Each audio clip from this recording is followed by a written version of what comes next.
Even through multiple spontaneous awakenings and deep meditative practices, I was plagued with anxiety and despair. I prayed intensely for support and guidance, and within months, during a plant medicine ceremony, something gazed at me energetically, delivering information I was really struggling to grasp.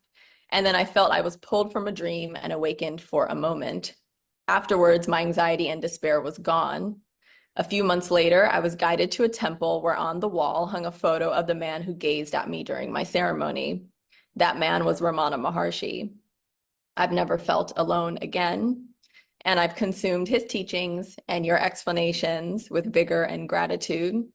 However, I am plagued by an Achilles heel. Each time I reach a heightened level of consciousness, within days, a male lover appears, and I turn my attention to him and not my practice. It feels like I'm being tested and failing. I feel deeply unworthy, unlovable, unsafe, and unprotected, and that I will find this saving in a Prince Charming. I also feel ungrateful and a bad student. Ramana loved me enough to come when I cried out, and I reward it by chasing external love. I know the answer is self-investigation. However, it would mean the world to have a specific and detailed response to this vasana of romantic love and ego trying to achieve divine union through a human partner. I've watched every video I could find online. I've looked at your website. I've read the books. Don't feel like I've had this answer that detailed and specific. As women, it feels we are primed biologically and socially for this search. And while I'm realizing it has the potential to be transmuted for divine longing, it feels impossible to escape this worldly solution of a partner. So thank you for your attention. Right. Okay. Well, don't worry about being ungrateful to Bhagavan, because Bhagavan is our mother and father. He is supremely tolerant of us because Bhagavan knows our weaknesses and understands our weaknesses. But Bhagavan has diagnosed what is the root of all our weaknesses. The root cause of all weaknesses is ego, this false awareness, I am this body. So long as we identify ourselves as a body, we experience ourselves as I am a woman, I am a man. And generally, most embodied creatures experience sexual attraction. In the vast majority of cases, we feel sexual attraction to the opposite sex. For some people, it's to the same sex, but that's really immaterial. The fact is, because we are identified with this body, we feel that attraction for the other sex.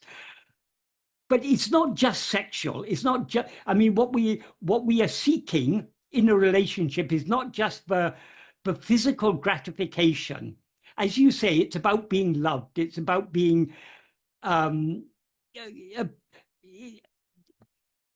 there's the emotional thing. There's so much invested in this, but it's all ultimately rooted in this false awareness, I am this body.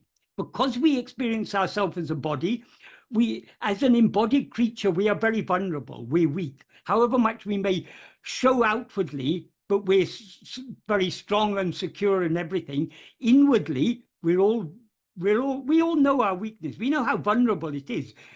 As an embodied creature, we lull ourselves into a false sense of security, but danger is everywhere. We can just step out into the road and be hit by a car. We may be killed, or we may be paralyzed for life, or we may think we're in the best of health and suddenly be diagnosed with cancer. Life, embodied existence, is by its very nature extremely insecure. We are extremely vulnerable. So one of the ways in which we seek security in loving and caring relationships.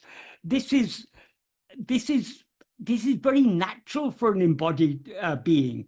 And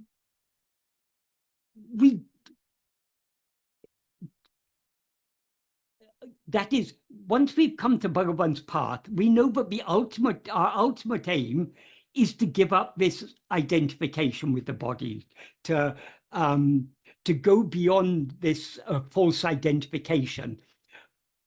But we haven't gone beyond it yet. We still experience ourselves as a body. We still experience ourselves as vulnerable. We still